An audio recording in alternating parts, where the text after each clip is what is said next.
Este aniversario tiene un significado especial para mí porque hace 30 años conseguí mi primer trabajo como periodista en un pequeño periódico en inglés en Lima, Perú.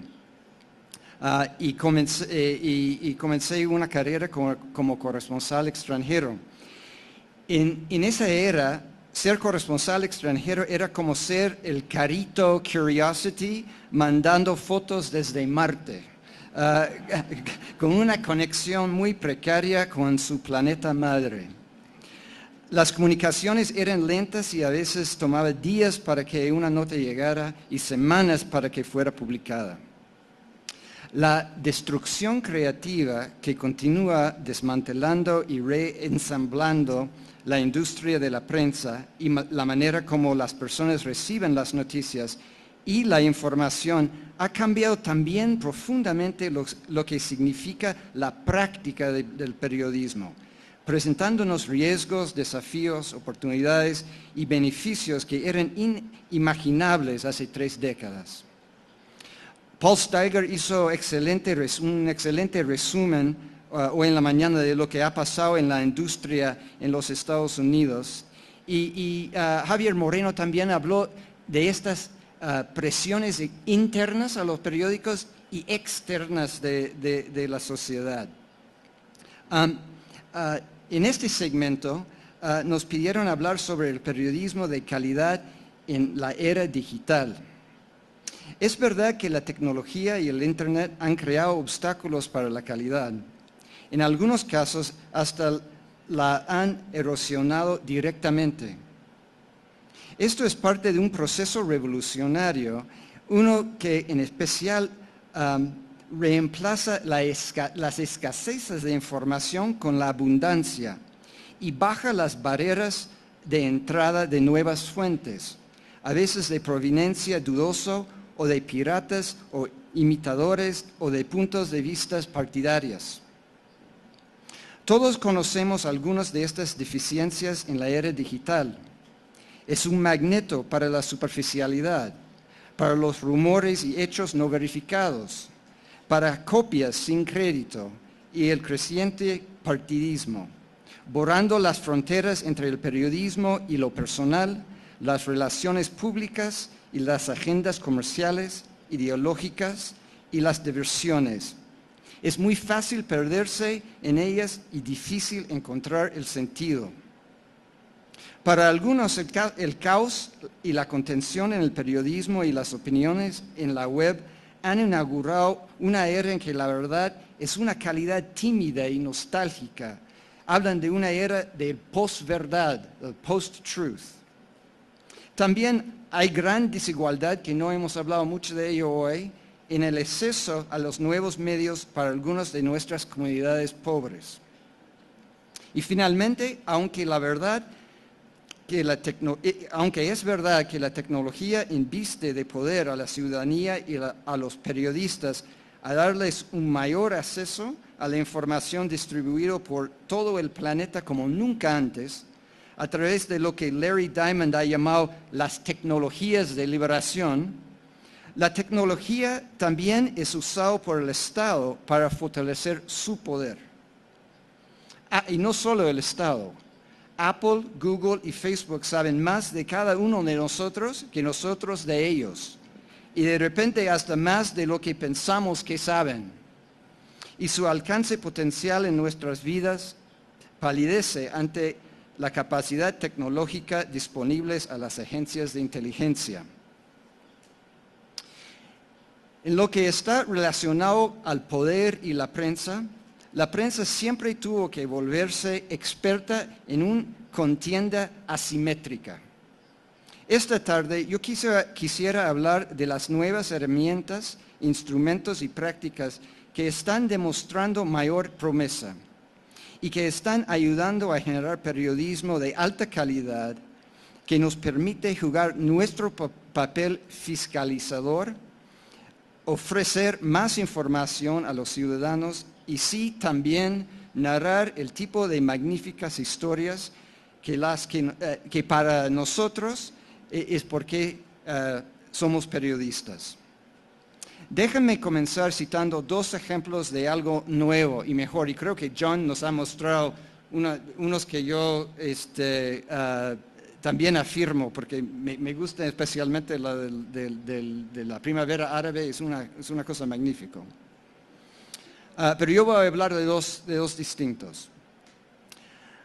La semana pasada vi al presidente Obama dar un discurso ante la Convención Nacional Demócrata. No lo vi en la televisión, sino en el sitio web del New York Times, donde el texto de su discurso y el video estaban sincronizados y donde periodistas del New York Times estaban corroborando la información, verificando lo que decía el presidente y ofreciendo análisis instantáneo a las afirmaciones de Obama. En Estados Unidos, en los últimos 4 años, ha habido un gran boom en la práctica de corroborar los hechos, de verificar los hechos. Ahora hay docenas de equipos dedicados a la comprobación de datos, formando por salas de prensa, por online startups y por grupos partidarios. Son una presencia ubicua en las campañas presidenciales. Estos equipos asumen un proceso de verificación de todas las declaraciones públicas de los políticos y sus partidarios. Los mejores de estos equipos de corroboración de datos, PolitiFact, factcheck.org y la columna Fact Checker en el Washington Post, están diseñados no solo para influenciar la opinión pública y fiscalizar a los políticos, sino también a la prensa misma. Hay algunos experimentos interesantes para postear y verificar los datos en las notas de prensa.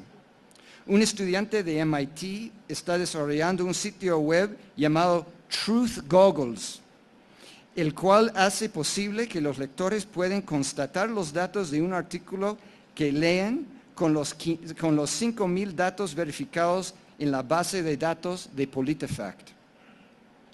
Por supuesto, hasta la comprobación de datos está abierto a la manipulación. La web puede esparcir falsedades más rápido que verdades. Pero la popularidad y corroboración de datos está recuperando la obligación fundamental de la prensa de verificación. Y para aquellos quienes argumentan que la transparencia es la nueva objetividad, les ofrece fuentes de datos y información creíbles. El año pasado, todos fuimos testigos de cómo la primavera árabe evolucionó las maneras o subrayó las maneras nuevas de contar historias. Los medios de comunicación, social media, no fueron la causa de la primavera árabe. Esto no fue la revolución de Facebook. Pero las herramientas de los medios de comunicación social nos permitieron una nueva forma de ver la historia. Y en las manos adecuadas o correctas, como el periodista Andy Carvin del National Public Radio, las historias que originaban en redes sociales pudieran ser editadas y progresivamente verificadas.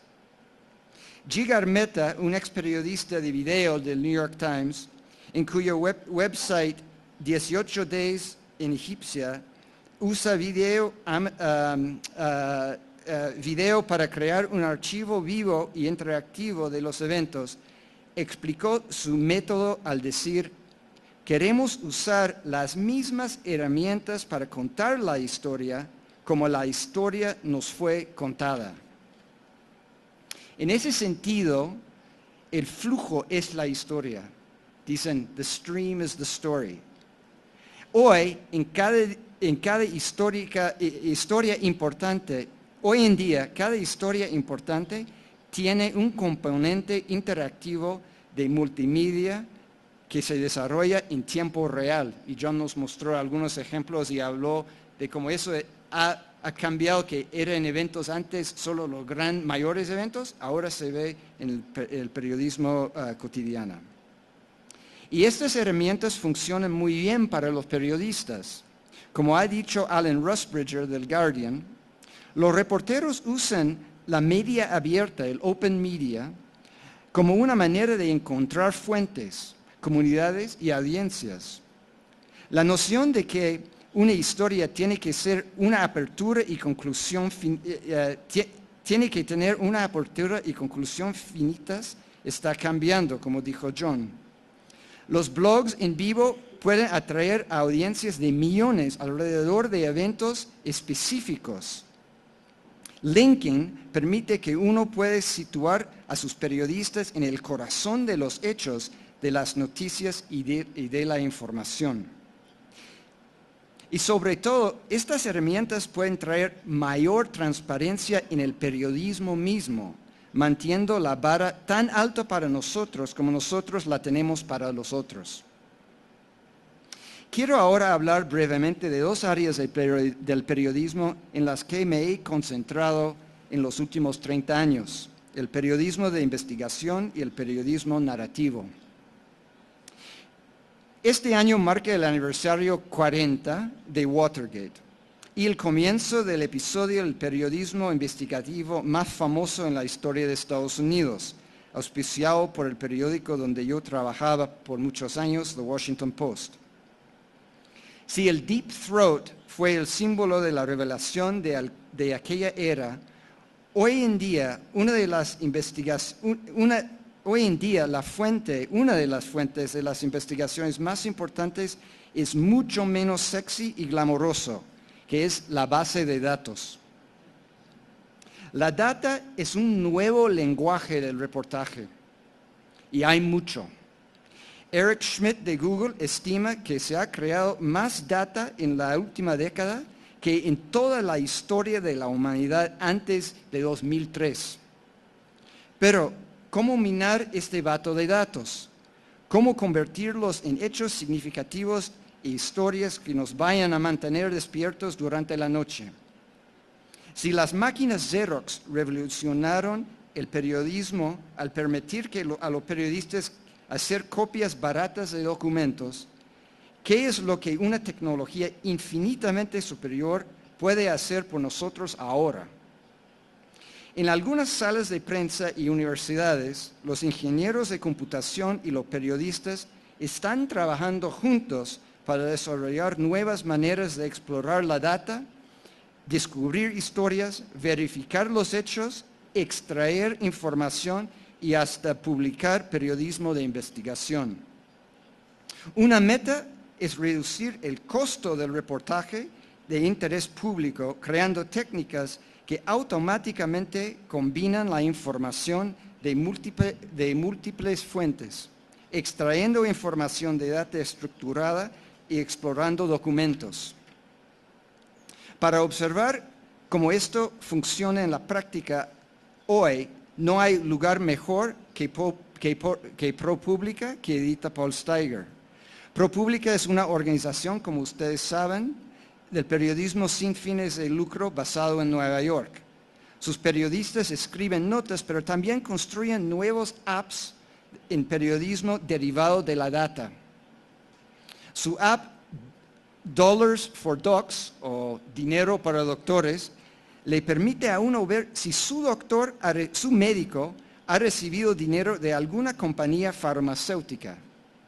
Su app Opportunity Gap permite comparar las escuelas en todos los Estados Unidos para ver si los estudiantes más pobres tienen el mismo acceso a cursos avanzados que otros estudiantes. Y por supuesto, la primera escuela que yo busqué fue mi propia escuela primaria. Y un app extraordinario es Dark Money, y Paul hizo referencia a eso hoy en la mañana, el cual echa luz a la parte más oscura de la política norteamericana, el sistema financiero fuera de control que permite a individuos y corporaciones ricas hacer contribuciones sin límite, donaciones anónimas que apoyan plataformas y candidatos específicos. Scott Klein de ProPublica describe la diferencia entre un gráfico y un app de noticias en términos de personalización. Él dice, un gráfico cuenta una historia, pero un app cuenta tu historia. El columnista norteamericano Walter Lippmann escribió en 1922 que la función de la verdad es echar luz a los hechos escondidos, ponerlos en relación uno con otro y crear un cuadro de la realidad sobre el cual los hombres pueden actuar. Algunos de los cuadros de la realidad más fascinantes provienen de la colaboración de periodistas con ingenieros en computación. Una innovación similar está ocurriendo con el periodismo narrativo. En los años 60, Tom Wolfe predicaba el nuevo periodismo, un nuevo estilo literario para artículos de revistas y periódicos, diciendo, muy parecido a los blogueros de hoy, que todas las viejas tradiciones están exhaustas y ninguna nueva ha sido todavía establecida. Wolfe hizo un llamado para crear algo que capturara lo que él llamaba la manera como vivimos ahora, consiguiendo lo que él llamaba una profundidad de información como nunca había sido demandado en el trabajo periodístico. ¿Y qué familiar suena eso hoy? Durante los primeros años del boom digital, pareció que el periodismo narrativo o de crónica iba a ser uno de los primeros dinosaurios condenado a la extinción. El Internet inducía una atención de corto plazo. Los lectores querían tapas y no una comida sustancial. En la cultura de escribir en el momento y leer en el momento, no había espacio para el estilo literario. No había ni el tiempo ni la cultura para ello. Pero eso no es lo que ha ocurrido. De hecho, en estos momentos estamos viviendo un mini boom de periodismo narrativo de formato largo. Han surgido numerosas iniciativas en este último año que han albergado o patronizado historias de mayor profundidad, mientras otros han creado nuevas formas de narración interactiva o multimedia, como Atavist, Longform, Byliner y muchos más. Mientras tanto, revistas como Wired o New Yorker están encontrando una nueva vida en el tablet. En el caso de la narrativa, y ya sea en texto o en documentales de televisión, campo en que trabajo ahora, la aparición del tablet se ha visto como una noticia transformadora. Actualmente, apenas 2 años después de que el tablet comenzara a ser ampliamente usado tras la introducción del iPad por Apple, casi 20% de los adultos estadounidenses poseen uno. La venta del iPad ha resultado tan espectaculares que incluso han eclipsado las de los anteriores dispositivos revolucionarios de Apple, como el iPod o el iPhone. Según el informe de Strategy Analytics, el mercado de los tablets está creciendo a una tasa de 280% al año. Se estima que sus ventas se elevarán hasta los 60 millones de personas en 2011 y pasarán los 400 millones en 2015. Muchos expertos creen que el iPad y sus rivales como el Fire de Amazon representan no solo un nuevo modelo de dispositivos, sino una nueva era en la informática. Los datos muestran que los consumidores utilizan los tablets de una manera totalmente diferente a cómo usan sus ordenadores de mesa o portátiles. Y la distinción que hemos escuchado 2 veces ya hoy se describe comúnmente como la diferencia entre el lean forward, o lectura rápida, y el lean back, o lectura reposada. Mientras que la era de lectura rápida recompensa a aquellos medios de comunicación por su velocidad y el carácter, la era de la lectura reposada recompensa a los medios de comunicación por la profundidad y belleza de su narrativa. En la serie de documentales para televisión donde yo trabajo, Frontline, estamos experimentando con nuevas formas de narración visual diseñadas para el tablet.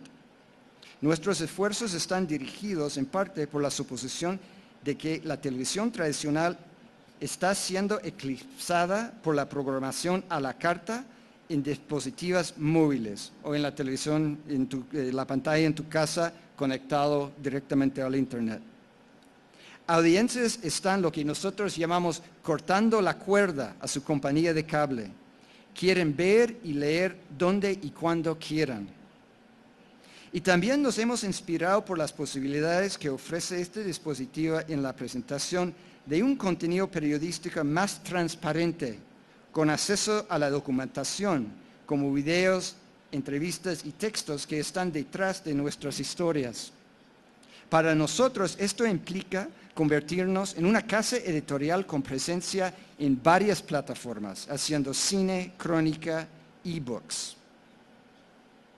Ahora estamos desarrollando una nueva capacidad de hacer trabajos interactivos, películas en 2 pantallas, donde uno puede manejar parte de la película en su teléfono y otra en una pantalla más grande. Historias que conectan con bases de datos, experimentos en personalización. Todo esto hace más amplio el campo para la investigación y la crónica. El potencial que vemos parece emocionante. Este año emitió Frontline un documental de 4 horas llamado Dinero, Poder y Wall Street, que investigaba sobre los orígenes de la crisis financiera y las respuestas por parte de Washington. La película se complementaba con un extenso archivo de documentación y entrevistas originales con casi 2 docenas de importantes personalidades de Wall Street, el gobierno y el movimiento Occupy. En un formato como la del tablet podrían combinarse de manera útil y esclarecedora la experiencia de ver la película en sí con todo el material de apoyo. La tecnología por sí solo no llevará al periodismo a un brillante ni mejor era. Quedan valores en el corazón de nuestra profesión y algunas veces valores deben llevarnos a ser cautelosos en adoptar novedades pasajeras, cautelosos en borrar definiciones y en adoptar cualquier innovación simplemente porque está de moda o en boga. Entre nuestros valores debería estar la humildad. Algunos de los peores momentos en mi carrera de periodista ocurrieron porque seguimos la opinión prevalente en vez de desafiarlo, ya sea sobre la presencia de armas de destrucción masivas en Irak o la burbuja de viviendas y crédito que contribuyeron a la crisis financiera. En el libro Delirios Populares Extraordinarios y la Locura de las Masas, publicado en 1841, el periodista escocés Charles Mackay escribió la célebre frase: «Los hombres se han dicho muy bien, piensan como los rebaños y se vuelven locos cuando están en multitud. Luego recuperan sus sentidos lentamente y uno por uno». Lo que se aplica a los aversionistas, banqueros y políticos también es una lección para los periodistas. Los últimos 30 años me han persuadido de que la sabiduría de las multitudes o la locura de las multitudes no ha sustituido a la necesidad del periodista comprometido en la búsqueda de la verdad o el impacto que tal periodista puede tener. Cuando pienso en esto, me acuerdo no de un periodista financiero, sino de un corresponsal llamado Anthony Shadid.